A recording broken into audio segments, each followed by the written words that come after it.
Welcome. Welcome. We'll wait a few moments before we begin. Hmm. Hi, Angela. Great to see you, to be together. See you is in your name and profile picture. While we're waiting to begin, I invite you to share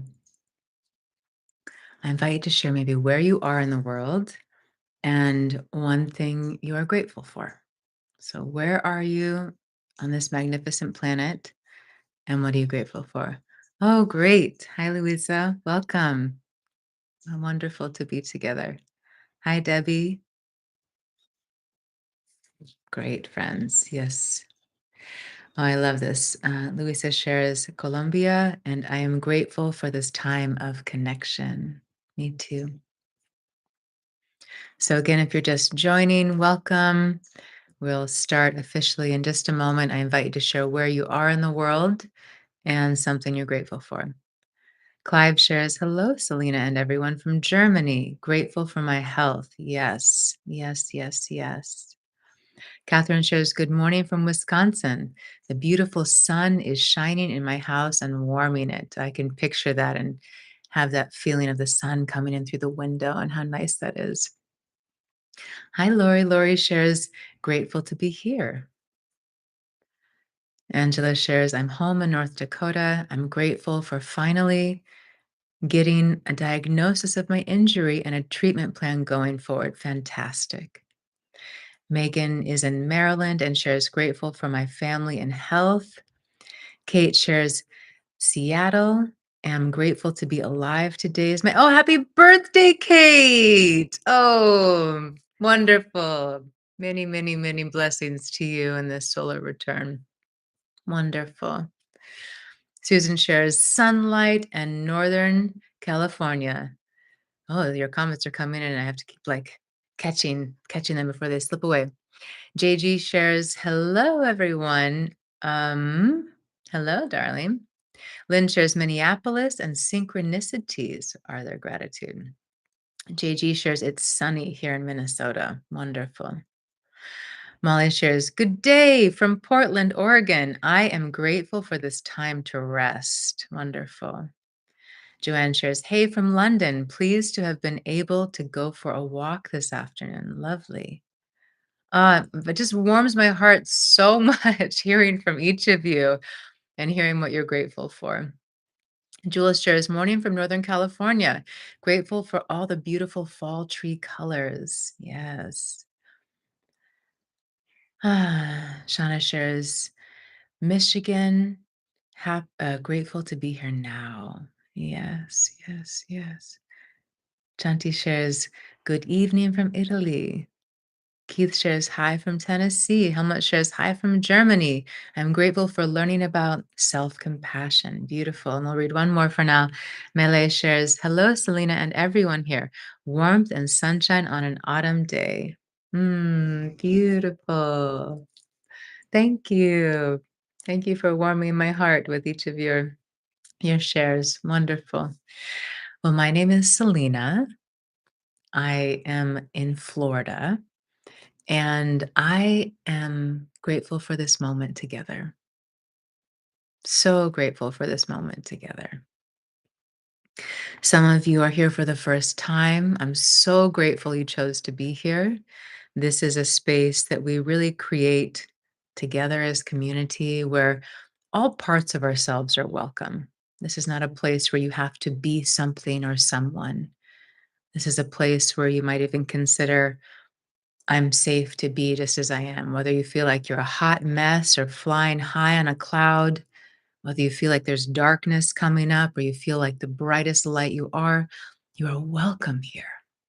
In whatever stage of the roller coaster of the human experience you're experiencing, you are so welcome. And I'm so grateful to you. If you're newer to our time together, I have a lot of content here on Insight Timer. I have a couple of courses, yogic practices for a peaceful life, and Awaken My Heart, a guide to living with self-love. I have so much content, over 100 recordings, most of them on the free side of the app. I also lead retreats And we just added another room. We sold out all of the rooms for Divine Remembrance, a retreat happening in Bali in May of 2026. It's going to be an exquisite deep dive into the self, into stillness, into peace, into deep nourishment with ourselves and also in our togetherness and community, surrounded by the lush, exquisite beauty of Bali. So, if you'd like to learn more about that, you can find out more about my retreats on my profile page. You can also DM me if you have any questions about the retreats. Hi, hi, everyone. Hi, Lee. Hi, Johnny. Hi, Anne. Hi, Lily, Sharon, Anastasia. Welcome, everyone. Welcome. Let's take a breath together. Just that. You don't have to take a meditative posture or do anything. Let's just breathe together. Let's take a breath. And then hold the breath for just a moment. Relax your face. And then when you're ready, exhale all of the air out. Inhale deeply, fill the lungs with breath. And then we'll pause and hold the breath for just a moment. Relax the shoulders down. And when you feel ready, exhale slowly and completely. I'll do this a few more times. Inhale, slow the inhalation down. Fill the body with breath. Feel the belly, the rib cage expanding. Hold, relax the body in the hold. And when you're ready, exhale fully. I'll take two more breaths like this.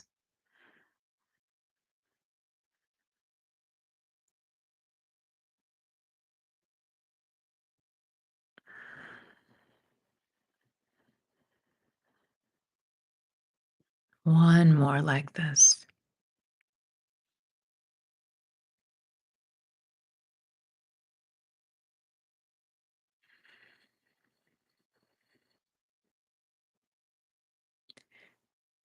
And whether the eyes are open or closed, allow the body to be still for these next few moments and just notice your inner world,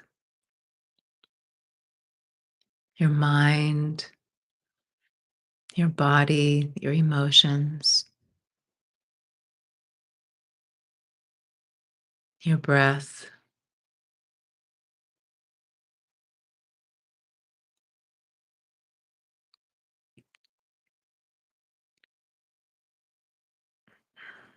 So many of us have these habitual patterns of the mind looking for discomfort, looking for what's wrong, looking for what it thinks of as missing or lacking in our lives.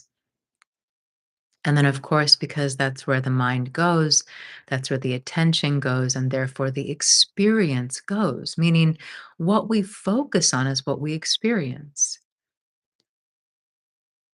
If you focus on the beautiful flowers blossoming outside of your window, then that's what your attention is full of. If you focus on the pile of dog doo doo close to those flowers, then that's what you experience. That's what you're filling your senses and your mind with. Yes? Our attention is creating our experience. So right now let's have a little experiment together. And if your eyes are still open, I invite you to close them. Or if that's uncomfortable, just have your gaze looking down. I invite you to locate a place in your body that feels at ease or even relaxed. And it's okay to take your time, slow, deep breaths. Find one area that is relaxed. It could just be the tip of your finger or a tiny little area in your belly or your leg. Just find one area.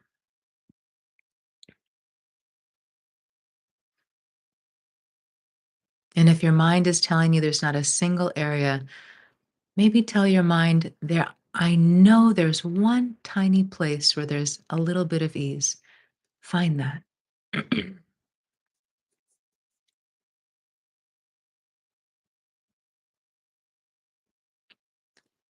And now really sense this area. And if you really couldn't find something, that's okay.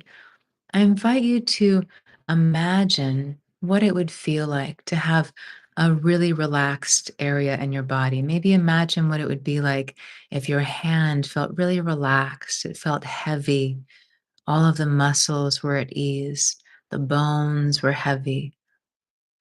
So, whatever area you're focusing on, really feel it now. Does it feel soft, expansive? And for these next moments, I invite you to just imagine that you're breathing into these sensations of this area that is relaxed, allowing your attention to really rest on these sensations.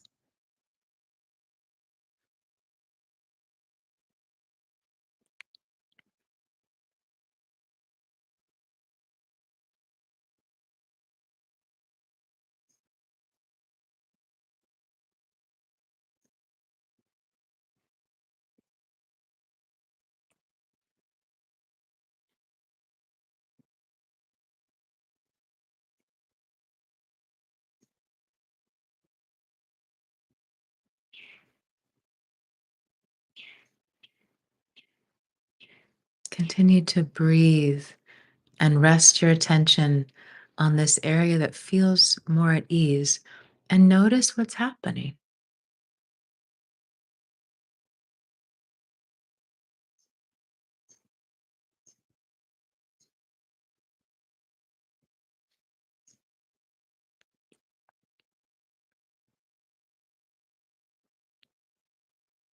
Is this area growing or expanding?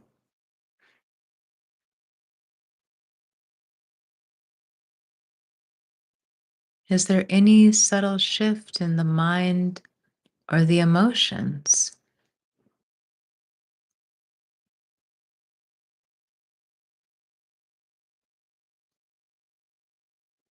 Is your breathing slowing down?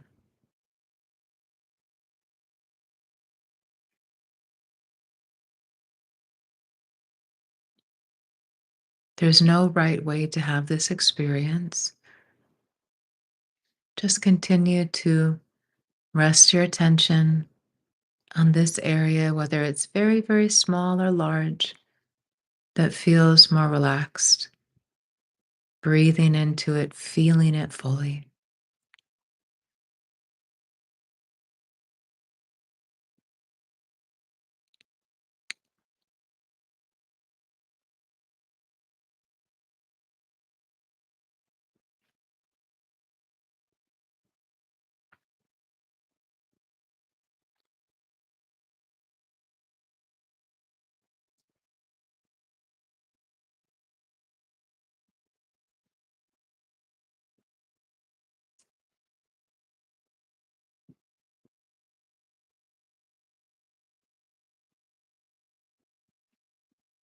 Yeah, beautiful.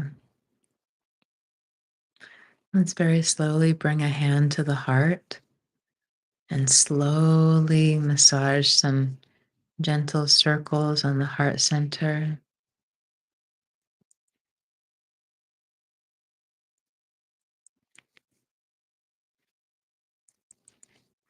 Let's take a deep breath in and then exhale through the mouth.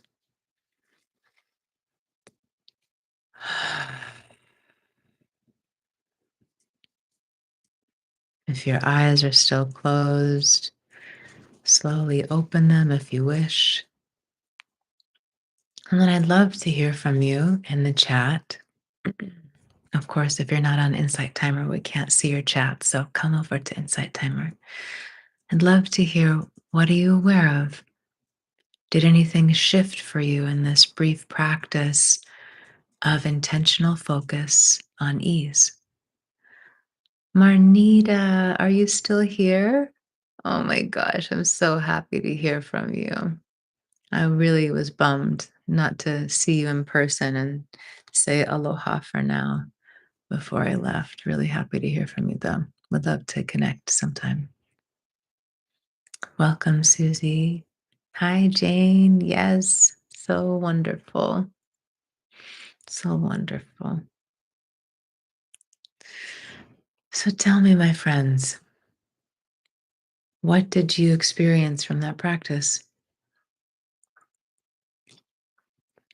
Anne shares softening of body feels so good. Grounded, grateful, wonderful, Anne. Michelle shares, by focusing on my relaxed hand instead of my headache, it eliminated it. Mahalo. Oh, I love this. Beautiful. This is the power. This is truly the power of you. You are so powerful. Each of us are so powerful. And I don't even fully grasp it. I mean, I've been in these teachings really my whole life.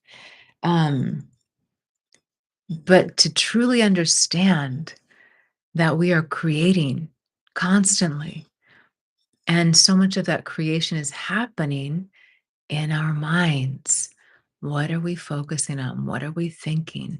What emotions are we feeding? All of this is creating not just our moment to moment experience, but we could even say reality if we want to go that route.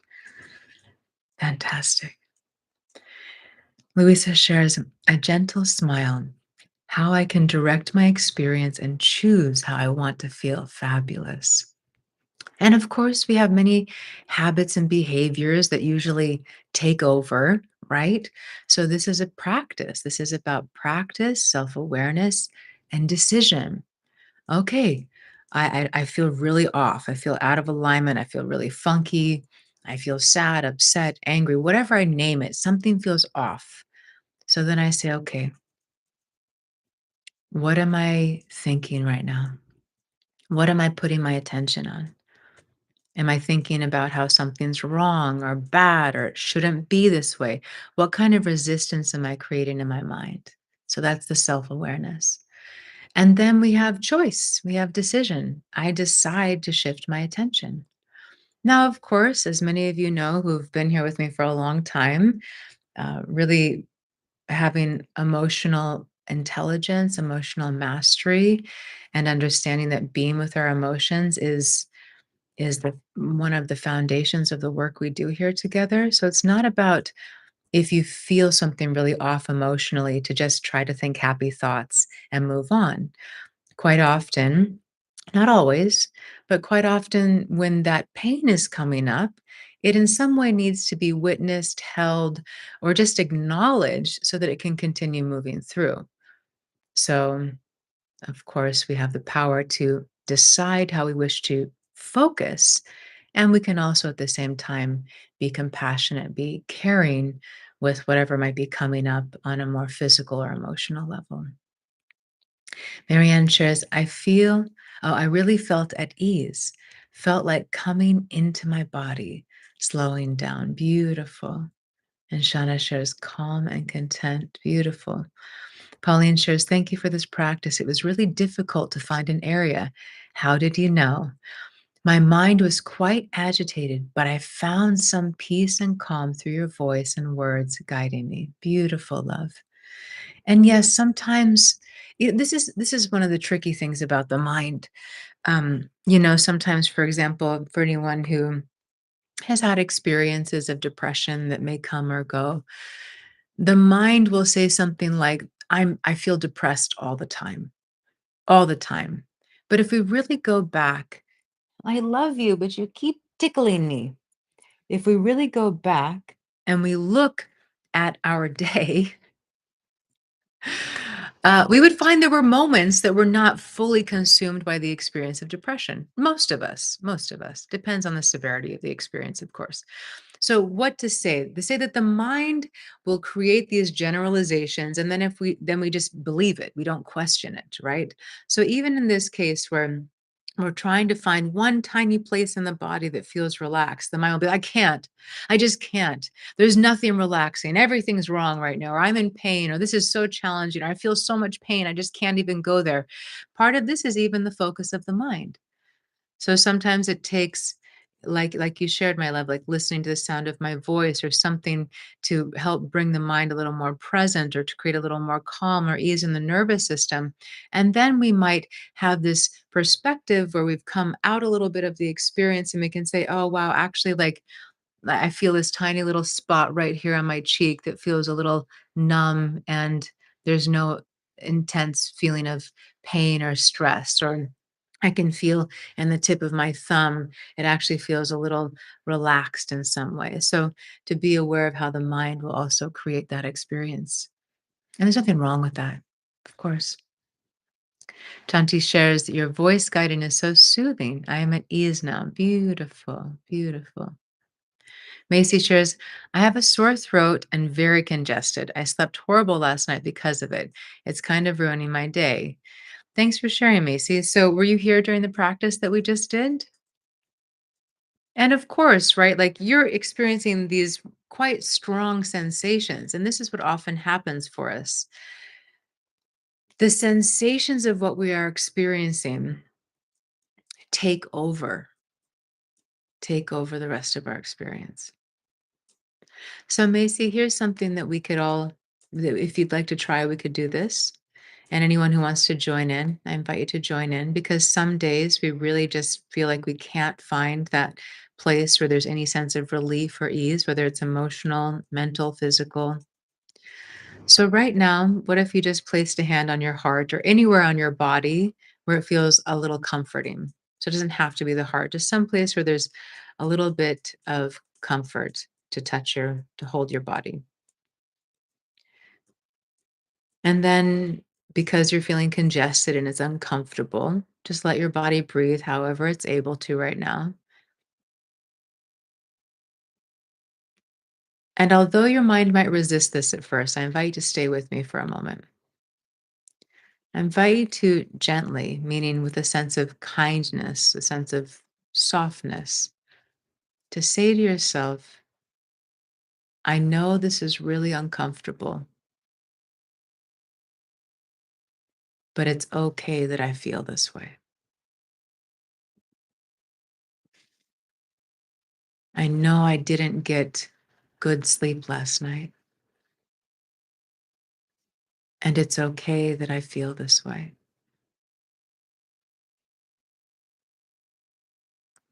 I really don't like how I'm feeling, but just for now, I accept that it's okay. Just for now. When we say just for now, it doesn't mean for an hour or for a week. It means just in this one moment, I can practice accepting that this is how I feel. Just for now, it's okay that I'm feeling this way.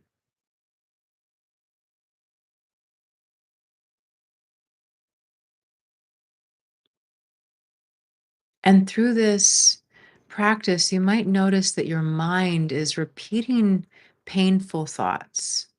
It might even be looping painful thoughts. They're just going and going and going. And maybe the thoughts are about how uncomfortable you are, how much you don't like it, or maybe the thoughts aren't even about your physicality. Maybe the thoughts are about other things in life that feel painful or the mind is resisting. So again, we just say, I know this is uncomfortable. And sometimes I even find it helpful to say, I'm sorry you're feeling this way. I know how much this is uncomfortable. And then here's the kicker. Selena or Macy or whoever, if you're speaking this, if you're doing this with yourself right now, also, Catherine, Anastasia, Selena, I accept you just as you are right now.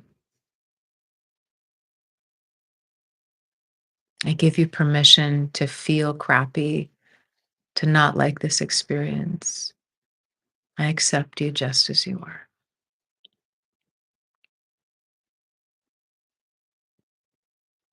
And just that, we're not trying to make the experience go away.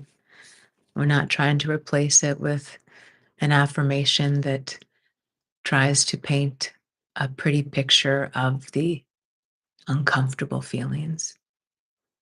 We just meet ourselves where we are. What did that feel like for you, Macy, to try that? And there's no right answer. And I appreciate your vulnerability.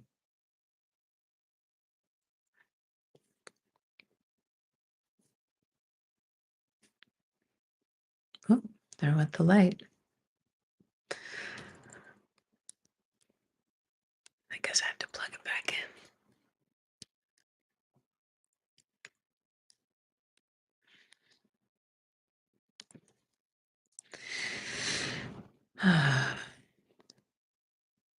Macy, while you um, maybe take the time to share or type, I'll move on to a couple. Oh, there you are. Oh, okay. Macy shares, so helpful. Thank you. Because yes, I'm resisting how I feel, but accepting that it is okay and I may not do all the things I want to because I'm not feeling well is okay. That's it, my love. Oh, what a gift you've just given yourself and anyone else who is just practicing this. We could consider that so much of the suffering we experience is the resistance of what is.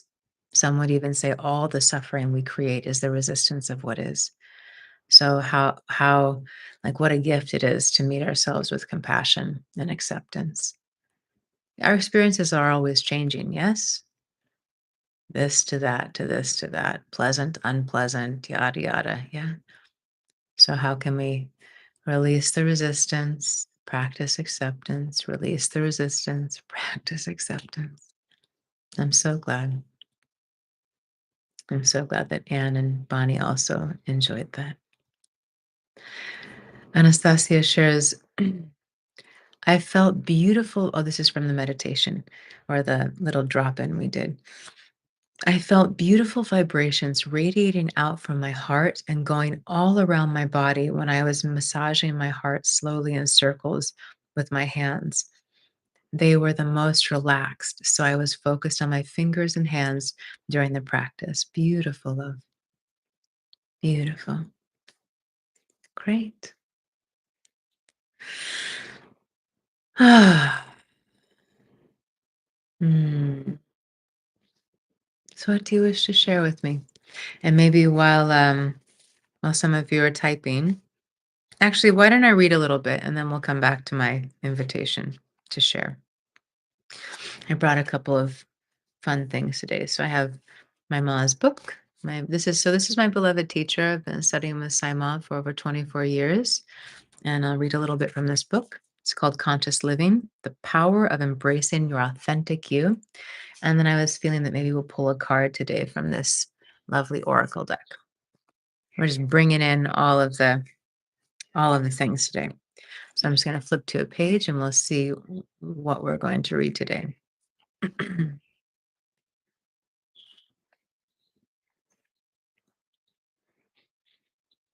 Ooh, this is kind of perfect coming back to this idea of our repetitive thoughts. Yes.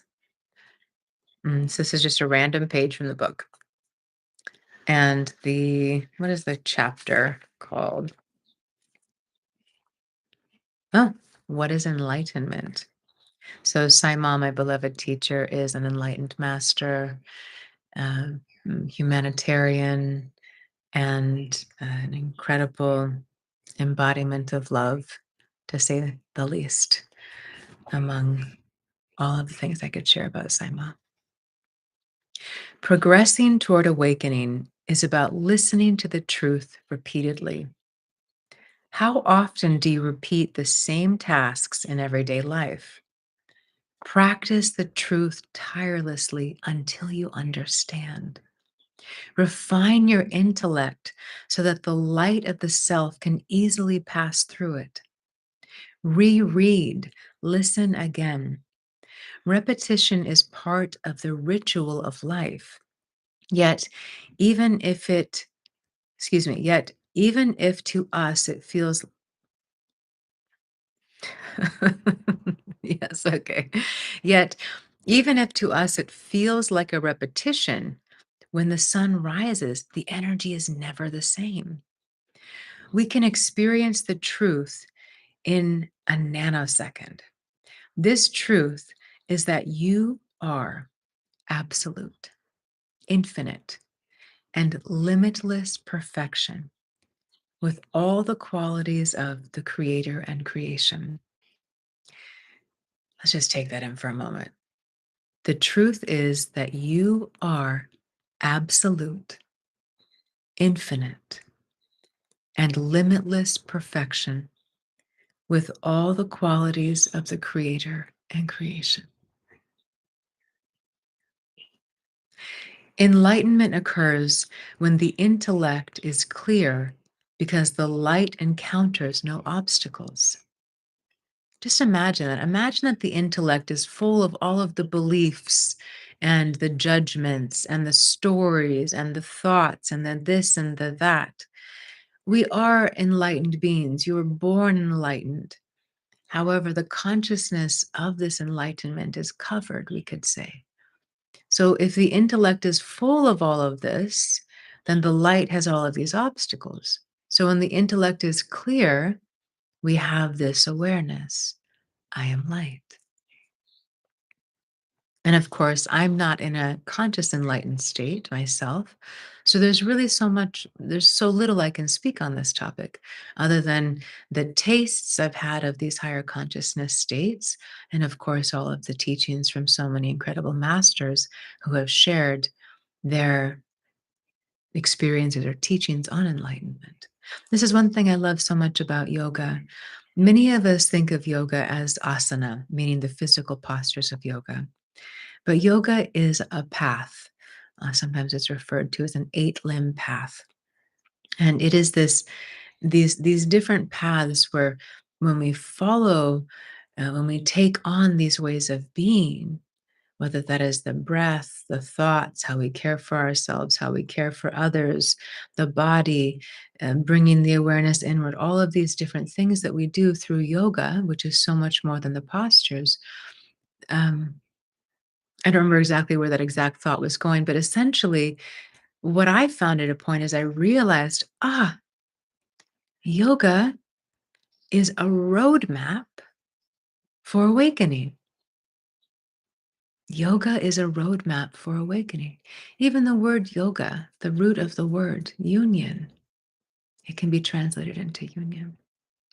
So it's this roadmap, meaning all of these sages and beings who were in this enlightened state created all of these things for us and said, follow this path and you will achieve self realization. Follow this path and you will remember that you are an enlightened being.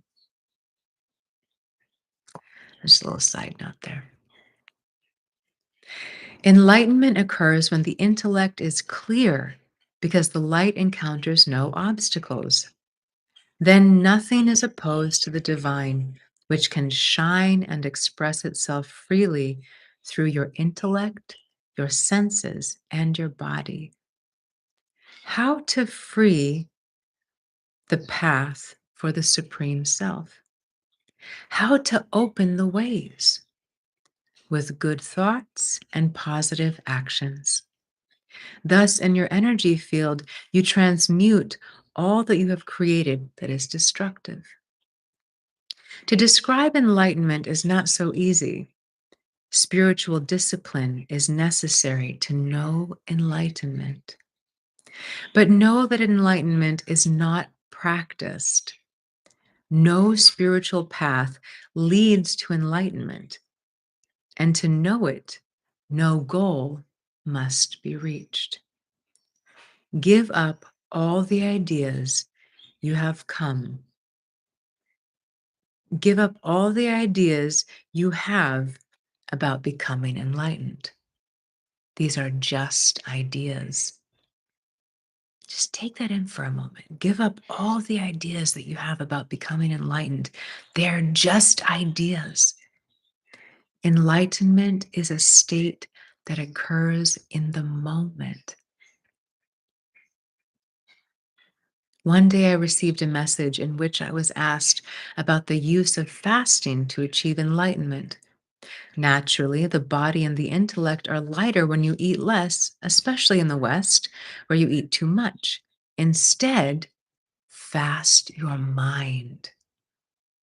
And this could this be any more appropriate for the day and age that we live in, with how much we are feeding our minds with what is happening with social media and all of these videos and all of this false fake content and all of these perspectives on what is happening that are rooted in fear and rage and shame and hatred. Like, what are we feeding our minds? What are you reading? What movies are you watching? What are you feeding your mind?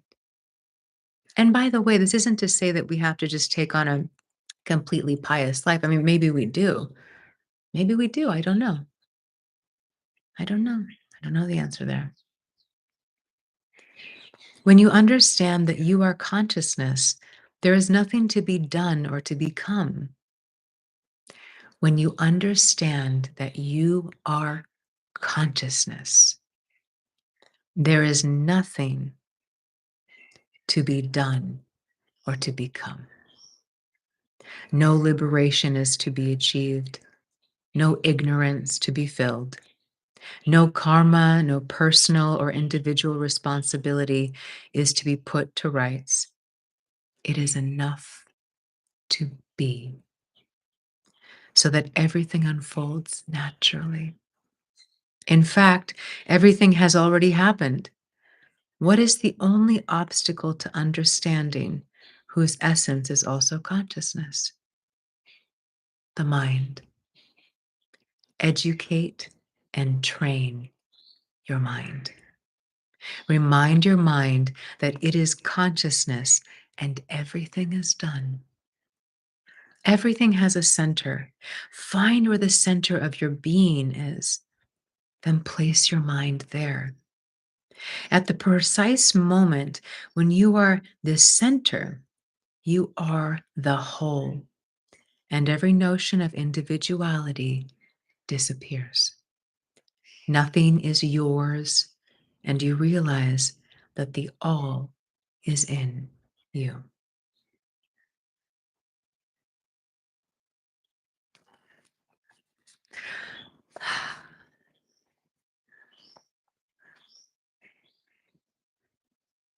Ooh, Tracy has a new profile picture of it. Tracy shares, we were just talking about this. The shifts in a nanosecond. The light encounters no obstacles. Light, infinite light, space. Yes. For anyone who doesn't know Tracy, Tracy is an incredible teacher filled with so much love and compassion here on the app. Highly recommend checking out Tracy's work, Tracy McCree. The name of the book is Conscious Living: The Power of Embracing Your Authentic You by Her Holiness Saima. Yes, yes, yes. Yes, Molly. Molly shares, I love this. Fast your mind, right? Again, coming back to our little experience in the beginning and what we're focusing on today. The power of the mind, the focus of the mind, creating the experience. Yes, yes, yes. Fantastic. Thank you, my love. I love you. Okay, let's draw a card. This is a beautiful deck. Mystical Shaman Oracle. See that light? That's you right there. That light. That's us. Consciousness playing in form, just like these flowers. This is you right here. This is you. This is you. It's all you. Okay. Ooh. Anastasia shares, Selena, do you think intermittent fasting is good together with fasting our minds? I am not a medical professional. I am not giving advice. I would say that fasting is absolutely fantastic to give the body time to rest and digest, less wear and tear on the organs, in a sense. I personally have um, I personally intermittent fast, and each of us have different bodies, so it's really important if you choose to fast to choose a rhythm that works for you. And some people's bodies, they don't do well fasting during the day. So maybe what they do is they have their normal meal schedule through the day, and then maybe one day a week they fast. So it's really important to make sure that how you're choosing to fast is really aligned with your body and your knowingness of your body. Yeah, great. Yeah, it's a gift to the body. And it's also, if we look at yogic traditions or other traditions that understand the value of not being completely ruled by the senses, it's a powerful opportunity to know thyself because food is another way that we can feel bound to this physical form and identified with this physical form and feel trapped by um, the idea that we need something. We are limitless beings. Okay, ready? Pour your energy in. We'll get a collective reading going. All right, here we go.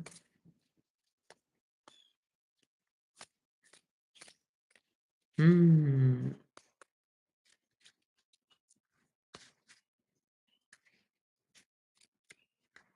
I can feel all your love pouring through the screen. It's really beautiful. Thank you, friends. I adore you and cherish you. Okay, we're going to pull two cards and let's see what we have. I feel the woo woo energy. Thanks, Pauline. All right, I think this was the one that we pulled first. Mmm. Okay, ready? So the first card we pulled is the spiral.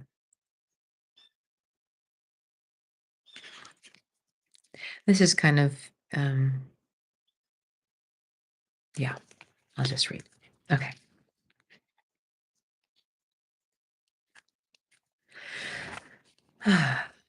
From galaxies in the sky to diminutive shells on the beach, the spiral is found extensively in the natural world. It's shaped in the form of a coiled serpent.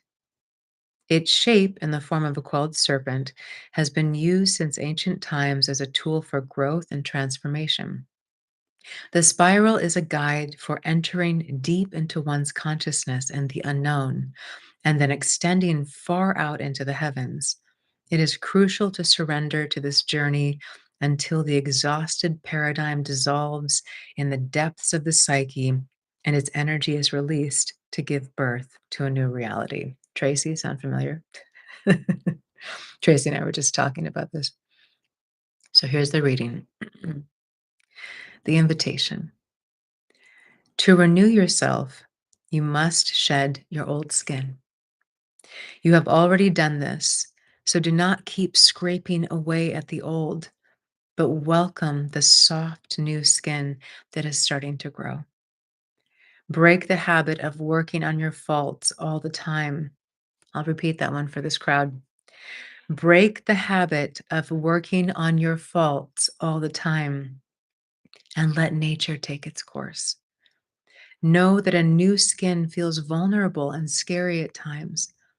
Trust the medicine of the spiral as it guides your journey of renewal. Love it.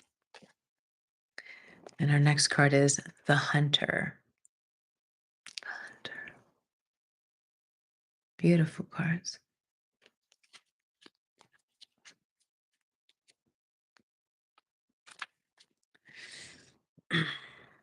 Before the dawn of agriculture, we hunted in forests to feed our kin. The hunter never takes more than what the village needs to survive, often taking only one creature, the good kill. He is a master tracker who knows which path to follow to find success. The invitation. Here's the reading. Rely on your own skills to traverse the thick forest you are in to reach your destination.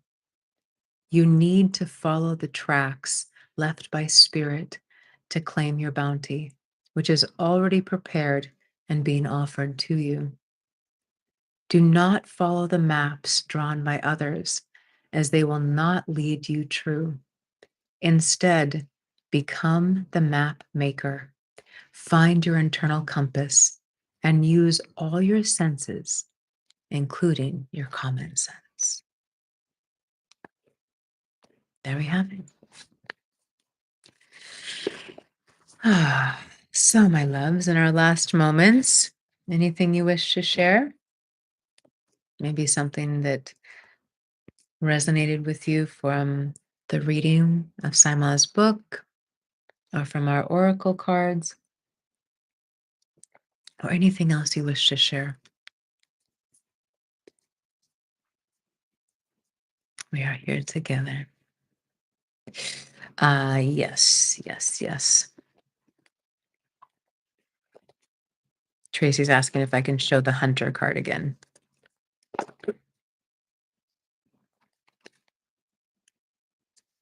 The hunter is the name of the last card.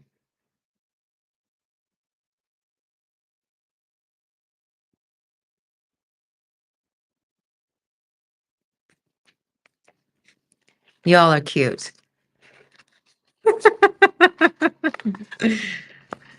This is the deck, the mystical shaman oracle card deck.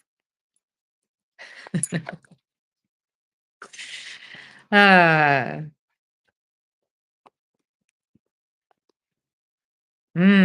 Tracy said, my soul was nodding as you read. Yeah, that was really on point for the conversation we just had, huh? Like being between the portals. Yeah. And also that beautiful reminder for us that we've already created everything we want. Even what Saima's book was just speaking to, right? This whole topic of enlightenment and saying that it's already all done. You already have everything. Everything. Can we purify the mind to see? Pauline shares, wow, I love the part of breaking the habit of working on my faults. Being part of a 12-step program, I sometimes fall into this trap. Your sessions are such a precious gift to me. Oh, thank you, love. I'm so glad. Yeah, absolutely. The 12-step program has so many, it's so rich with opportunities for healing and growth. It's such a beautiful program in so many ways from what I've been exposed to it. And with anything, if we get stuck always looking at ourselves as a problem or as an addict or something like this, then we're always looking at ourselves as if there's something wrong with us. So, what if we and I'll just say, kind of like step out of teacher mode for a moment, because that's what comes out of my mouth. I have compassion for my friends. This is just how I am. This is how I speak. This is how I think, unless, there's something else going on. So, um, I don't fully remember. I mean, like I shared, I've been studying with Sima for 24 years, over 24 years. So there's a lot I don't remember. But what meaning that I've transformed so much, I don't even remember versions of who I once was. But I do have a sense of remembering that I used to live with this constant experience that there was something wrong with me. It was just this feeling. And the feeling was also a bigger feeling of like, there's just something wrong. Like, there's always something wrong. And of course, this is rooted in childhood trauma and experiences, and probably other things as well that we just bring in as souls. But I lived with this nagging sense of something's wrong. There's something wrong with me. And I know many of us can relate to that. And so especially with all of the tools we have to work with all aspects of ourselves and work on trauma. I mean, these are such great gifts that we have available to us now that were not so accessible before. And yet sometimes it just becomes another part of our identity. I'm damaged, I'm broken, and I've got to fix myself. And it's just another fixation in a way. So I'm so grateful because through all of these years of being with Ma and really the way some I was sharing this with one of my dearest friends the other day that to this day I'm still taught how to love myself and respect myself and be devoted to myself because of the love and the devotion that I feel for my beloved Saima. To this day, I'm still taught how to love myself. I'll just share a little experience. So there's this practice where, and this is actually in some religious traditions now that I think of it, where you set a place at your table for God or for a teacher or for in this case a guru or a master. You set a place at your dinner table and you even like set a plate out and you serve food on that plate and as if that person was actually there, whether they're still in the body or they've transitioned. You set a place for them to be there energetically. And I've done this on and off for years, but since it's been some time now that I've been doing it very regularly, almost every day, at least one meal I have. And I imagine that Saima is joining me, and I'm not on my phone and I'm not like doing other things. I'm actually sitting down eating, which is kind of like a first for me because I'm always like kind of on the go when I eat, which is a terrible habit. So like I'm sitting down, I'm eating, I'm imagining that I'm with Saima, so I'm really connecting with my heart, and I'm imagining that I'm like having these beautiful conversations, which of course is a reflection of also me relating to myself in this way. But what I started to recognize was like, for example, the Saima has this strong European background. So sometimes I don't need a knife when I eat, but I know that if you're European, us Americans are pretty, what is the word? We're like animals, just with our forks, right? So I would serve Ma a knife, but I wouldn't necessarily have a knife. And I was like, Selena, serve yourself a knife. Or like I would serve the plate with Ma and make it look nicer than the plate I had served to myself. And so I was seeing even in these small gestures where Saima isn't even physically here, me imagining that Saima was here taught me once again, even expanded me further into how I could be more honoring of myself. I'm doing these things to make this meal for Saima so nice. Why wouldn't I do those same things for myself? So why did I get off on that little story? I think because mm, I don't remember now, but apparently that story wanted to come out. Yeah, ET is sharing, you are the altar. Exactly. Maybe that's what I was speaking to because we were speaking about how we already are enlightened beings. Forgive me, I'm not exactly sure where that was coming from, meaning this specific train of thought. Hopefully it connected something for you though. And yes, that's exactly it. You are the altar. You are the temple. You are. I'm going to come back to some of your comments. Tracy shared, not following, this is coming back to the reading, not following others' maps, being creating the map. It's already laid out before us. Oh, because we were speaking about the book. Yes, that as well. It's okay. No need for me to go back there though. Yes, Tracy. Angela shares, it's a good reminder for me not to focus on my faults. Oh, we were speaking about that too. Thank you, my love. I've been focusing on everything I can't do with this injury, focusing on what I can do and not my faults will be helpful. It's so easy to go negative in this current situation. Yes, darling. I'm so glad that you see that And it is. I mean, when we have physical challenges going on, I mean, emotional challenges are one thing, but when we have physical pain that's occurring, sometimes that really takes all of our sense awareness in that direction. So it's very powerful when we can say, okay, this thing is happening. I feel pain. I feel limitation, whatever it is. How can I still choose to be the master of my reality and focus my mind intentionally, consciously? Yeah. So much love to you as your body heals and finds harmony. Michelle shares living in the flow instead of against it. Yes, yes, yes. Shauna shares, thank you so much, everyone, for your presence. Namaste. Beautiful. Tracy shares, reflection of the beauty and the light we are, that she is the expansive light. Yes. Jules shares, I love the story. Good reminder to love ourselves. Yes, absolutely. Right. I mean, I guess kind of one way we could sum up that story that I shared about my own life. Think about someone who you have great respect for or great reverence for. It could be a mentor, a spiritual teacher, it could be, a rabbi or a pastor. It could be someone that you have high esteem for. And then imagine that you invited that person into your home. What kind of things would you do to prepare your space? What kind of food would you prepare?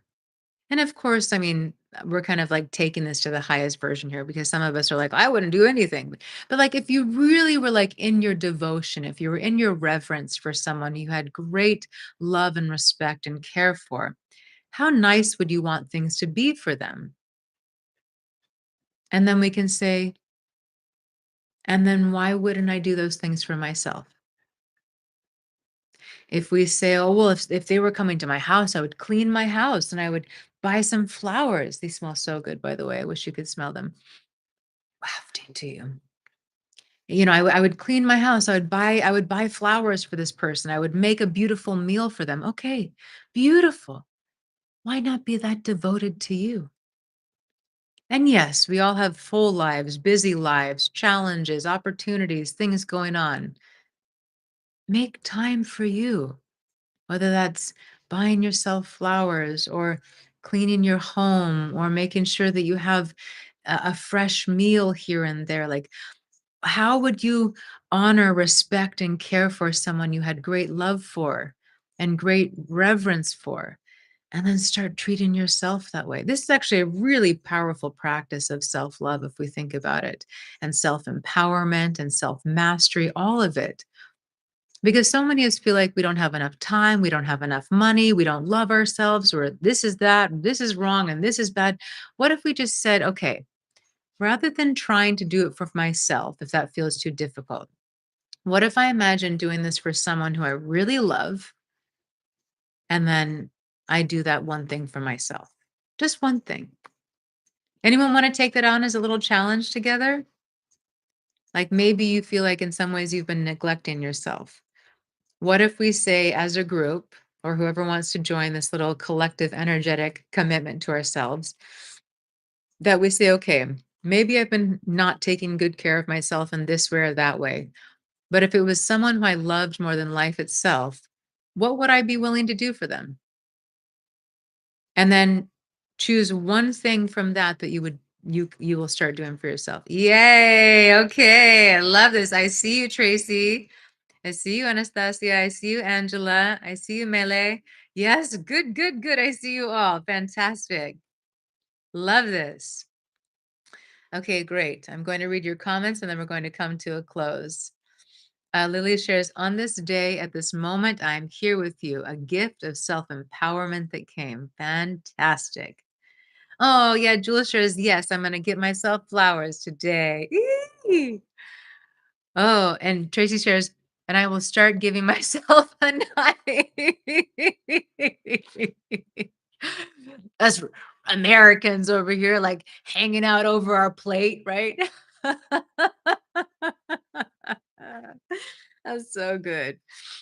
Yeah, Poppy shares such an inspiring idea. Clive shares, Good idea. Thank you, Selena. Enjoyed my first visit and looking forward to the next one. Bye, Clive. Thank you. So grateful you're here. All right, awesome. Great, Macy. Macy's going on walks for herself. Yay. Oh, great. Yes, Mele, I love this.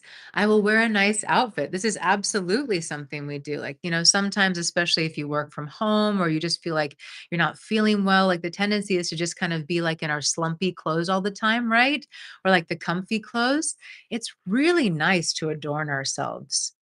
It really is. I know some of us are like, I'm not going to do that because it's superficial. There's something. Your physical body is a temple for the soul. It is a beautiful ritual to adorn the physical body, whatever that is. Get a massage, take a bath, get a haircut, get your nails done. So many of these things that we might think about as a superficial thing, they're a beautiful way to care for the temple, to make the temple beautiful. I mean, think about it, my friends. Across every tradition and every religion that I can think of, I mean, I'm sure there's some that are excluded, but everyone that I can think of, what do their temples look like? Aren't they exquisite? They're adorned with jewels and flowers and art and beauty of all kinds. Your temple, your physical body is your temple. It's a great gift to adorn it, to care for it like a temple. Think about how clean so many churches or temples or mosques or places of worship are. They're constantly wiping everything down and sweeping and mopping, keeping it so clean. Imagine if you treated your body like that, what kind of a physical experience you might have. And of course, the the what we're speaking about there is the metaphor there is, to or is it a metaphor? It's not an analogy.